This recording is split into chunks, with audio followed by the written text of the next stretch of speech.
आज तक पुलिस के सामने ऐसा कोई मामला नहीं आया था। बाद वो उसके जिस्म के टुकड़े टुकड़े कर देता और फिर मरने वालों की खोपड़ी से भेजा निकालकर उसे उबालता और सूप बनाकर पी जाता था।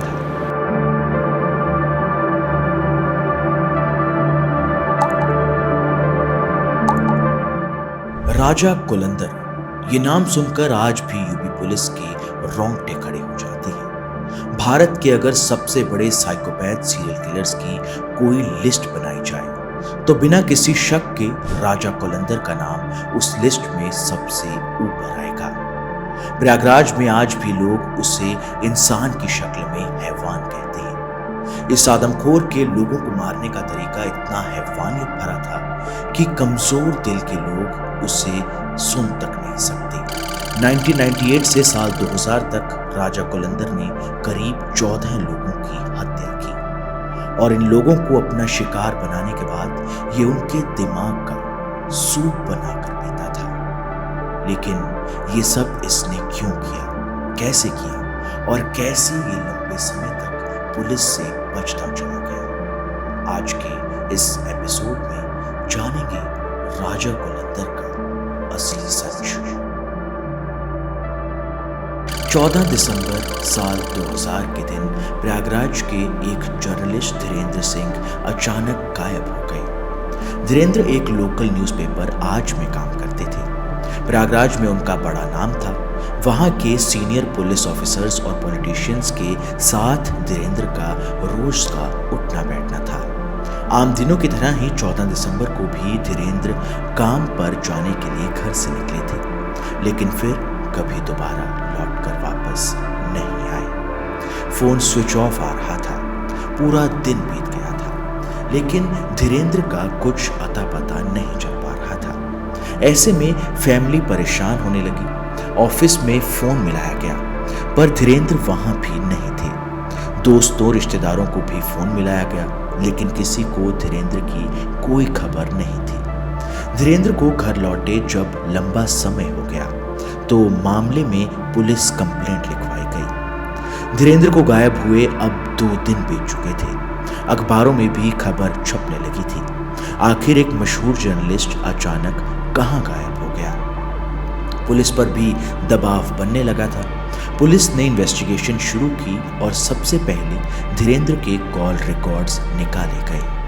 फोन स्विच ऑफ होने से पहले धीरेंद्र ने रात करीब 12 बजे एक लैंडलाइन पर फोन किया था। इसके बाद इस लैंडलाइन से धीरेंद्र को कॉल बैक भी आया। कुछ समय बाद भी की गई, लेकिन इस कॉल के कुछ देर बाद ही फोन ऑफ हो गया। पुलिस ने इस नंबर की डिटेल्स निकाली तो ये नंबर प्रयागराज के ही शंकरगढ़ इलाके में रहने वाली फूलन देवी का निकला।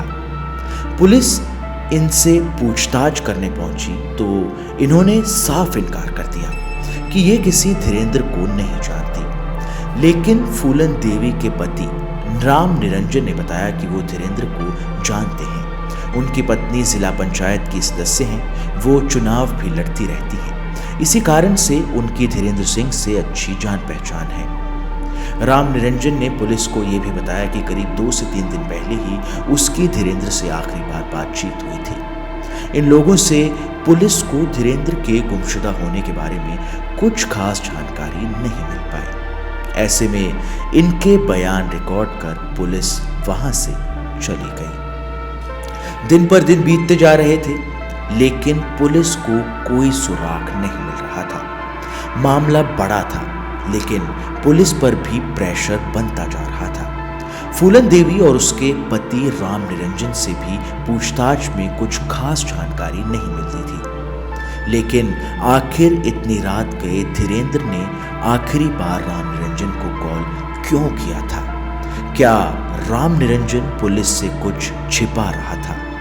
ये सवाल पुलिस को अभी भी परेशान कर रहे थे। पुलिस ने राम निरंजन के बारे में धीरेंद्र के घर वालों से बातचीत की तो उन्होंने भी राम निरंजन पर शक जताया था। ऐसे में पुलिस ने अब राम निरंजन के बारे में जानकारी जुटानी शुरू की। राम निरंजन कौल को लोग राजा कुलंदर के नाम से भी बुलाते थे। वो शंकरगढ़ इलाके का रहने वाला था। पुलिस रिकॉर्ड्स के मुताबिक 1998 में प्रयागराज के मुंडेरा मोहल्ले में टीवी वीसीआर किराए पर चलाने वाले एक लड़के का मर्डर हुआ था, जिसमें राजा कुलंदर का नाम आया था। इसके बाद वो फरार हो गया था। क्रिमिनल रिकॉर्ड निकालने के बाद पुलिस अब राम निरंजन से कड़ी पूछताछ करने पहुंची। पहले तो वो पुलिस को झूठ बोलता रहा, लेकिन फिर उसने पुलिस को जो सच बताया उसे सुनकर पुलिस के भी होश उड़ गए। उसने ये कबूल कर लिया कि उसने ही धीरेंद्र का कत्ल किया है। उसने पुलिस को बताया कि 14 दिसंबर को उसने धीरेंद्र को एक खबर बताने के बहाने अपने फार्म हाउस पर बुलाया। ठंड के दिन चल रहे थे।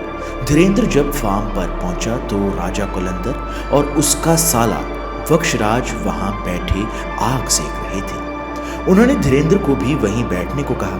ये लोग बात कर रहे थे कि राजा कुलंदर के साले ने धीरेंद्र की पीठ पर गोली मार दी। मौके पर ही उसकी मौत हो गई। राजा कुलंदर ने पुलिस को बताया कि ऐसा करने के बाद उसने धीरेंद्र का सिर और उसका प्राइवेट पार्ट काट दिया। इसके बाद ये दोनों डेड बॉडी को टाटा सूमो में रखकर मध्य प्रदेश के रीवा चले गए। वहां उन्होंने धीरेंद्र के सिर को पॉलीथीन में लपेटकर बाणसागर तालाब में फेंक दिया। वहीं उसकी डेड बॉडी और प्राइवेट पार्ट को वहीं पास के एक खेत में दफन कर दिया। वो बोलता जा रहा था, पुलिस वाले खामोशी से सुनते जा रहे थे। उसने बताया कि धीरेंद्र के कत्ल का पूरा मास्टर प्लान वो 1998 से बना रहा था। दरअसल एक मामले में पत्रकार धीरेंद्र सिंह के भाई ने राजा कुलंदर के खिलाफ एफआईआर दर्ज कराई थी। तभी से राजा कुलंदर धीरेंद्र सिंह के परिवार से दुश्मनी रखने लगा था। उसे पता था कि पत्रकार होने के नाते धीरेंद्र की पुलिस में खासी जान पहचान है। उसके खिलाफ दर्ज हुए मामले में भी धीरेंद्र का हाथ था, लिहाजा वो उससे रंजिश में बदला लेना चाहता था। पुलिस के सामने पूरी तस्वीर साफ हो गई थी। राजा कुलंदर ने ही धीरेंद्र सिंह की हत्या की थी। पुलिस को राजा कुलंदर की बताई जगह से धीरेंद्र सिंह की सरकटी लाश भी मिल गई थी। लेकिन पुलिस को नहीं पता था कि जिसे वो एक आम मुजरिम समझ रहे थे, असल में वो एक वैशी आदमखोर दरिंदा है। जांच के दौरान पुलिस राजा कुलंदर के फार्म हाउस पर छानबीन करने पहुंची।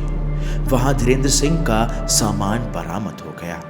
लेकिन इसी तलाशी के दौरान पुलिस के हाथ लगी एक डायरी, जिसके पन्ने पलटते ही पुलिस के पैरों तले जमीन खिसक गई। उस डायरी में कत्ल और दरिंदगी की ऐसी दास्तान लिखी थी कि हर कोई सुनकर हैरान परेशान हो गया। आज तक पुलिस के सामने ऐसा कोई मामला नहीं आया था।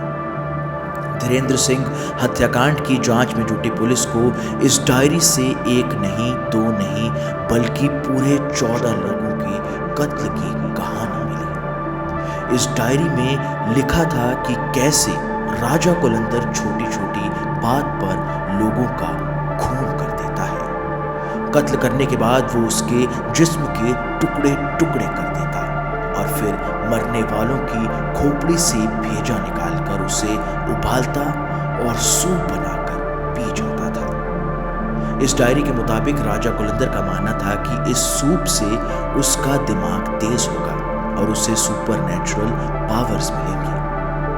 इसी डायरी में यह भी लिखा था कि उसने इन लोगों में से कुछ का कत्ल करने के बाद उनकी खोपड़ी को यही फार्म हाउस में एक जगह पर दफन किया है। पुलिस ने जब इस जगह पर खुदाई की तो उन्हें कई खोपड़ियां मिली, जिन पर अलग अलग पेंट किया हुआ था। वहीं कई खोपड़ियों पर नाम भी लिखा हुआ था। बाद में पुलिस की जांच में यह भी सामने आया कि ये खोपड़ियां अशोक कुमार, मोइन, संतोष और काली प्रसाद नाम के लोगों की हैं, जो कुछ समय पहले धीरेंद्र की ही तरह अचानक गायब हो गए थे। ये डायरी खुद राजा कुलंदर ने लिखी थी। इन सभी सबूतों से ये साफ हो गया था कि राजा कुलंदर एक सनकी सीरियल किलर था। राजा कुलंदर का केस कोर्ट में करीब 11 साल तक चला। राजा कुलंदर कोर्ट में इन सभी आरोपों से मुकरता रहा। उसने ये भी कहा कि राजनीतिक रंजिश के कारण उसे फंसाया जा रहा है। पुलिस के पास अब वो हर सबूत था जो राजा कुलंदर का पर्दाफाश कर रहा था। 1 दिसंबर 2012 को इलाहाबाद कोर्ट ने राम निरंजन कौल उर्फ राजा कुलंदर और उसके साले वक्षराज को मुजरिम करार करते हुए उम्र कैद की सजा सुनाई। साथ ही दोनों पर 10-10 हजार रुपए का जुर्माना भी लगाया। मामला हाईकोर्ट में पहुंचा, लेकिन राजा कुलंदर को राहत नहीं मिली। तभी से आदमखोर राजा कुलंदर जेल की काल कोठरी में सजा काट रहा है।